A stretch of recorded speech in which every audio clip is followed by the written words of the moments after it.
Chères étudiantes, chers étudiants, bonjour, rebonjour. Voici, en compagnie de ma petite fille Colette, la deuxième vidéo concernant le droit pénal des groupements d'affaires, chapitre 22. Donc, deuxième partie sur ce chapitre 22, après la vidéo précédente sur les prérequis en droit pénal général. Ici, un cours sur l'action publique et la procédure pénale. Le but de l'action publique est la poursuite des infractions pénales définies par les textes. Dans un premier point, nous aborderons le déclenchement de l'action publique. Ensuite, donc, nous verrons dans un deuxième point l'exercice de l'action publique et sa fin. Un grand 3 sur les principes directeurs de la procédure pénale et un grand 4 sur l'instruction en matière pénale pour clôturer par un grand 5 sur les différentes juridictions pénales. Grand 1, le déclenchement de l'action publique. L'action publique, c'est l'action conduite au nom de la société pour réprimer une infraction à la loi pénale. C'est le ministère public, ou parquet ou procureur de la République, qui la met essentiellement en œuvre. Mais la victime a aussi le droit de la déclencher. Enfin, peuvent la déclencher les fonctionnaires auxquels elle est confiée par la loi. Voyons dans un premier temps le déclenchement par le ministère public, puis nous aborderons dans un deuxième temps le déclenchement par la victime. Grand A, donc le déclenchement par le ministère public. L'acte de déclenchement prend la forme d'une plainte de la victime ou bien d'une décision du parquet. La plainte, s'il y en a une, doit contenir l'exposé des faits dont la victime se prévaut. Elle doit être déposée, cette plainte, soit au commissariat de police ou à la gendarmerie du lieu de l'infraction, soit auprès du procureur de la République, du TGI, du lieu de l'infraction ou bien du domicile de l'auteur s'il est connu. Premier point sur ce déclenchement par le ministère public, l'action publique est avant tout une prérogative, ou la prérogative plutôt du parquet. Ce parquet est composé de magistrats hiérarchisés. Il est indivisible et il représente les intérêts de la société. Plusieurs possibilités sont offertes au parquet après le dépôt d'une plainte. Tout d'abord, le classement sans suite, en vertu du principe de l'opportunité des poursuites, ou plutôt ici, de l'inopportunité des poursuites. Autre possibilité, le déclenchement d'une enquête. Autre possibilité, la mise en place d'une procédure alternative aux poursuites, dont on parlera tout à l'heure. Engagement de poursuite encore contre l'auteur de l'infraction, c'est une autre possibilité. La citation directe devant la juridiction concernée ou encore la nomination d'un juge d'instruction en cas d'affaires complexes ou de crime. Quelles sont donc les alternatives aux poursuites par le parquet? Il y en a plusieurs, à savoir tout d'abord le classement sous condition. Il s'agit d'un classement de l'affaire en contrepartie de l'exécution d'une obligation par la personne poursuivie. Obligation qui peut être un stage de formation, un engagement à réparer le dommage, etc. Autre alternative aux poursuites, la composition pénale. Contrairement au classement sous condition, elle n'est envisageable que si la peine est inférieure à 5 ans de prison pour des contraventions ou des délits, et si elle concerne une personne majeure qui reconnaît les faits. De plus, l'auteur des faits peut la refuser, cette composition pénale. Il y a extinction de l'action publique si la personne en question paye une amende, si elle accepte un suivi de soins, si elle accomplit un travail non rémunéré au service de la collectivité, etc. Troisième alternative aux poursuites, la médiation pénale. C'est une alternative aux poursuites pénales pour les petits délits entre guillemets comme des vols à l'étalage, l'usage de stupéfiants, le recel, l'escroquerie ou un abus de confiance mais de petite gravité, etc. Le médiateur, nommé par le procureur, essaie de rapprocher les parties au procès pour permettre à la fois la réparation du dommage et le reclassement de l'accusé. La médiation suspend la prescription de l'action publique. Il y a une autre alternative aux poursuites que l'on appelle la transaction. Pour les contraventions de la 5e classe, pour les délits punis d'une amende ou d'un an d'emprisonnement maximum, pour certains vols, pour un usage illicite de stupéfiants par exemple. Dans la transaction, l'auteur de l'infraction est obligé de consigner une certaine somme d'argent en garantie du paiement de l'amende. La transaction est proposée par l'officier de police judiciaire, elle est autorisée par le procureur et elle est acceptée par l'auteur de l'infraction. Elle est ensuite homologuée par le président du TGI. Elle éteint l'action publique. Dernière alternative, la plus récente aux poursuites, c'est la justice restaurative. Il s'agit de toute mesure permettant à une victime et à l'auteur d'une infraction de participer activement à la résolution des conflits résultant de l'infraction et notamment à la réparation des préjudices résultant de sa commission. Nous sommes toujours donc sur le grand A concernant le déclenchement par le ministère public. Troisième point, quels sont donc maintenant les modes de poursuite par le parquet, si aucune de ces alternatives aux poursuites n'a été validée. On a tout d'abord la citation directe. Le procureur saisit directement la juridiction pénale compétente. La procédure est rapide car il n'y a pas d'instruction préalable. Elle est donc impossible pour les crimes pour lesquels l'instruction est obligatoire. Petite seconde, excusez-moi. En plus de la citation directe, veuillez m'excuser pour cette interruption, autre mode de poursuite par le parquet, la comparution immédiate. Il y a des conditions, à savoir que la peine de prison doit être au moins égale à 2 ans en principe. Autre condition, l'auteur de l'infraction pour la comparution immédiate doit être majeur et les preuves de l'infraction doivent être suffisantes. Les principes de la comparution immédiate sont que le prévenu comparaît devant le tribunal dès son arrestation, ou dans un délai d'1 jour après celle-ci, ou dans un délai de 3 jours avec l'accord du juge des libertés et de la détention. Au-delà de ces délais, il est libéré. Donc, citation directe, comparution immédiate. Troisième mode de poursuite par le parquet, si aucune alternative aux poursuites n'a été envisagée, ce que l'on appelle le réquisitoire introductif. Le ministère public fait appel au juge d'instruction pour instruire des faits constitutifs d'une infraction, donc rechercher des preuves.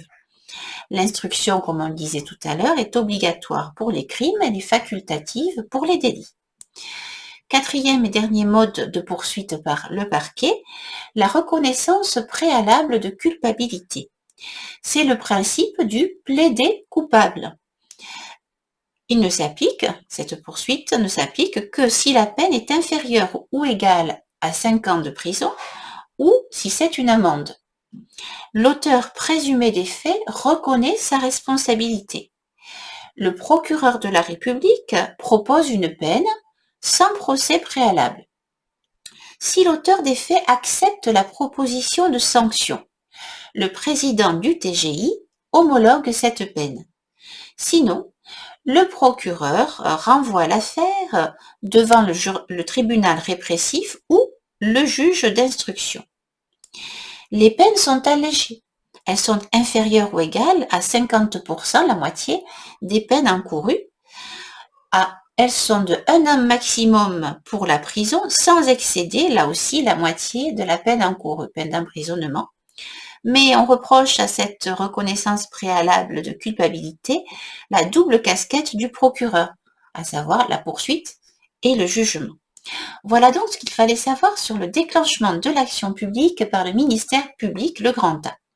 Grand B de notre grand 1, déclenchement de l'action publique, le déclenchement par la victime. Sans condition en cas de crime. Ou en cas de délit après le dépôt d'une plainte restée sans suite pendant plus de 3 mois ou classée sans suite par le procureur, donc dans l'un de ces 2 cas, la victime peut faire appel au doyen des juges d'instruction pour qu'il déclenche l'action publique. On dit qu'elle dépose auprès de celui-ci, du doyen des juges d'instruction, une plainte avec constitution de partie civile. Le doyen fixera alors le montant de la consignation à payer par le déposant pour éviter les plaintes abusives. Autre possibilité, à côté de la plainte avec constitution de partie civile, la victime peut aussi déclencher l'action publique par la citation directe devant le tribunal compétent de l'auteur supposé de l'infraction. Voilà donc pour notre grand 1 sur le déclenchement de l'action publique. Grand 2, l'exercice de l'action publique et sa fin. Premier point, l'enquête. Enquête s'il y a une plainte du parquet ou saisine du doyen des juges d'instruction. Enfin, s'il y a plainte auprès du parquet, par exemple, ou du commissariat, ou saisine du doyen des juges d'instruction. Concernant cette enquête, le principe est celui de la liberté de la preuve en matière pénale. Mais il existe des limites à ce principe de liberté de la preuve en matière pénale. Ainsi, il y a interdiction des modes de preuve contraires aux droits de la défense.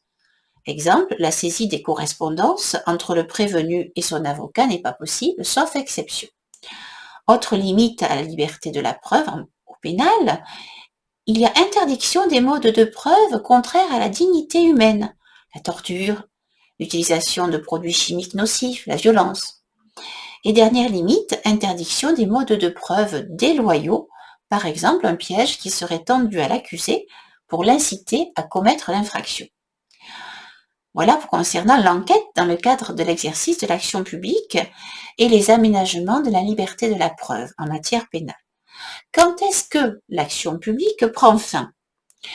Le ministère public peut requérir l'application d'une peine et non la victime, ni son avocat, qui eux ne peuvent demander que réparation. L'action publique prend fin en cas de prescription. Donc le délai de prescription de l'action publique est de 20 ans pour les crimes, 6 ans pour les contraventions, et 6 ans pour les délits, et 1 an pour les contraventions. Donc voilà Croque-Mou qui vient nous faire un petit coucou pendant notre vidéo. Donc nous parlions avec Croque-Mou du délai de prescription de l'action publique, 20 ans pour les crimes, 6 ans pour les délits, 1 an pour les contraventions. L'action publique peut prendre fin aussi en cas de décès de l'accusé, en cas d'amnistie, en cas aussi de transaction pénale. L'État abandonne ses poursuites en échange de l'aveu du contrevenant et du versement par celui-ci d'une somme qu'il fixe. 2 autres cas de fin de l'action publique, le retrait de la plainte si elle était nécessaire au jugement et la fin du jugement lui-même. Voilà pour le grand 2 sur l'exercice de l'action publique et sa fin. Grand 3, quels sont les principes directeurs de la procédure pénale? La présomption d'innocence tout d'abord. Le principe, c'est que toute personne accusée d'un acte délictueux est présumée innocente jusqu'à ce que sa culpabilité ait été légalement établie au cours d'un procès où toutes les garanties nécessaires à sa défense lui auront été assurées. Conséquence, nul ne peut être arbitrairement arrêté, détenu ou exilé. Toute personne doit être entendue équitablement et publiquement par un tribunal indépendant et impartial. Nul ne peut être condamné pour des actions qui, au moment des faits, ne constituaient pas un acte délictueux. La charge de la preuve incombe à l'accusation. La personne gardée à vue peut demander un avocat. L'accusé ne peut être contraint de s'accuser lui-même. Le doute doit bénéficier à l'accusé. L'accusé, enfin, doit bénéficier de tous les moyens pour assurer sa défense. Voilà pour le principe directeur, présomption d'innocence. Autre principe directeur de la procédure pénale, le principe de l'égalité en un seul mot du droit pénal. Comme vous le savez, nul ne peut être condamné pénalement sans l'existence préalable d'un texte clair et précis. Ce principe emporte la non-rétroactivité de la loi pénale plus sévère, mais la rétroactivité par exception de la loi pénale plus douce. Troisième principe directeur de la procédure pénale, le principe du contradictoire. Chaque partie doit pouvoir discuter l'énoncé des faits et les moyens opposés à l'accusé. Dans la recherche des preuves, les parties doivent être présentes avec leurs conseils. Les expertises sont aussi contradictoires et réalisées en présence de toutes les parties. Conséquence, depuis la loi du 14 avril 2011, il faut donc la présence d'un avocat à plusieurs périodes de la garde à vue.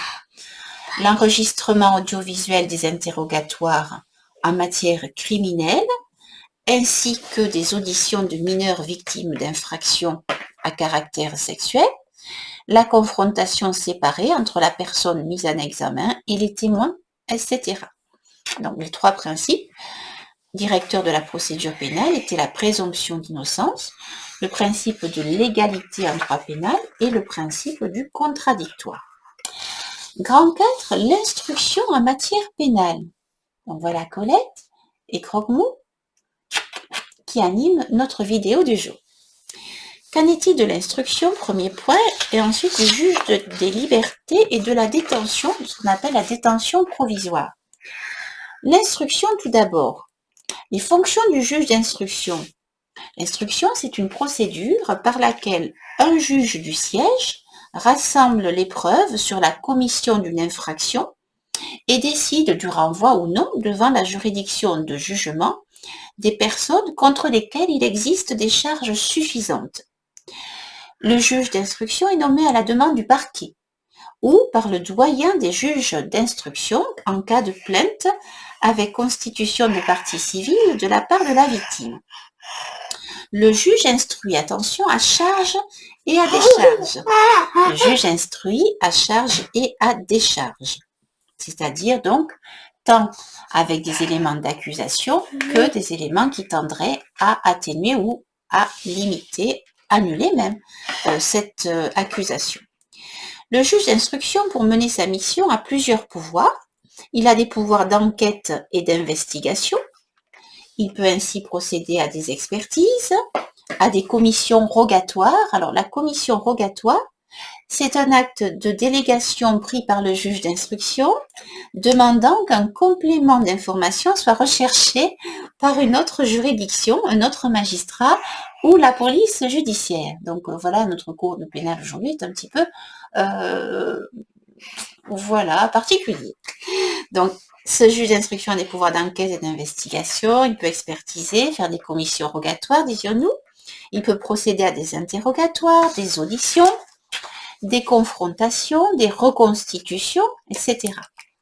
À l'issue de l'enquête, le juge d'instruction peut prononcer une ordonnance de mise en accusation, ça c'est si nous sommes en cour d'assises, ou une ordonnance de renvoi devant le tribunal correctionnel, le tribunal de police, ou le tribunal pour enfants, ou encore un non-lieu. Il peut aussi ordonner une saisie, une restitution, ou un contrôle judiciaire. Le contrôle judiciaire, c'est quoi? Il représente des mesures restrictives de liberté que le juge d'instruction peut imposer à la personne mise en examen pour éviter sa détention provisoire. Exemple, l'interdiction d'exercer une activité déterminée, de se rendre dans certains lieux ou d'émettre des chèques. Voilà les pouvoirs de ce juge d'instruction. Le juge d'instruction peut par ailleurs prendre différents mandats pour accomplir ses fonctions. Un mandat de recherche, arrêter une personne pour la mettre en garde à vue. Un mandat de comparution, avec mise en demeure pour la personne dont la culpabilité est présumée de se présenter devant le juge d'instruction. Le mandat d'amener, donc voici Poutou, n'est-ce pas? Voilà Poutou. Le mandat d'amener, c'est une conduite par les forces de police ou de gendarmerie devant le juge d'instruction. Le mandat d'arrêt, idem, mais après passage éventuel en maison d'arrêt. Le mandat de dépôt, c'est un ordre donné par le juge des libertés et de la détention au directeur de l'établissement pénitentiaire pour détenir une personne déjà mise en examen. Et enfin, le mandat de perquisition avec des limites, notamment concernant la violation du domicile. En effet, la réglementation des perquisitions porte sur ce principe d'inviolabilité du domicile, sauf exceptions comme la lutte contre le terrorisme. En effet, la mise en œuvre des perquisitions se fait par un officier de police judiciaire. Elle ne peut avoir lieu entre 21h et 6h du matin. La personne doit être présente ou bien deux témoins, Paulette et Poutou. Elle doit être suivie par un procès verbal. Et enfin, certaines personnes bénéficient d'une protection particulière, telles que les avocats ou les entreprises de presse. Voilà sur l'instruction en matière pénale. Concernant l'instruction, deuxième point sur ce grand 4, l'instruction en matière pénale, le juge des libertés et de la détention provisoire. Elle est demandée par le juge d'instruction au juge des libertés de la détention selon certains critères, lesquels la présence d'indices forts de culpabilité, un risque de destruction de preuves, de fuite ou de pression sur les témoins, une infraction qualifiée de délit ou de crime, le désir d'assurer la sécurité de l'accusé, l'empêchement de concertation frauduleuse entre l'accusé et des tiers, dont nous avons Croque-Mou et Poutou, la garantie du maintien de l'accusé à la disposition de la justice. Donc voilà le cas où cette détention provisoire peut être demandée par le juge d'instruction au juge des libertés et de la détention. La durée de la détention ne doit pas dépasser 1 an pour les crimes, jusqu'à 2 ou 3 ans si la peine est supérieure à 20 ans de prison, avec prolongement possible de 6 mois à 6 mois. La durée de la détention ne doit pas dépasser 4 mois pour les délits sanctionnés par une peine de moins de 5 ans, jusqu'à 1 an ou 2 ans maximum, prolongement de 4 mois en 4 mois. Nous avons presque terminé, donc nous terminons. Dernier point sur l'instruction, sur la détention provisoire, la chambre d'accusation. La chambre d'accusation est compétente pour les appels contre les décisions et du juge d'instruction et des libertés. Vas-y, j'arrive. Donc, je répète, nous sommes toujours sur l'instruction en matière pénale. Nous avons vu un premier point grand A sur l'instruction. Nous avons vu un deuxième point grand B sur le juge des libertés et de la détention. Voyons un point grand C sur la chambre d'accusation. Donc, la chambre d'accusation est compétente pour les appels contre les décisions des juges d'instruction et du juge de la liberté et des détentions. Cette chambre d'accusation est une juridiction de second degré comprenant 3 magistrats, un président et 2 conseillers assesseurs, plus l'avocat général qui représente le ministère public.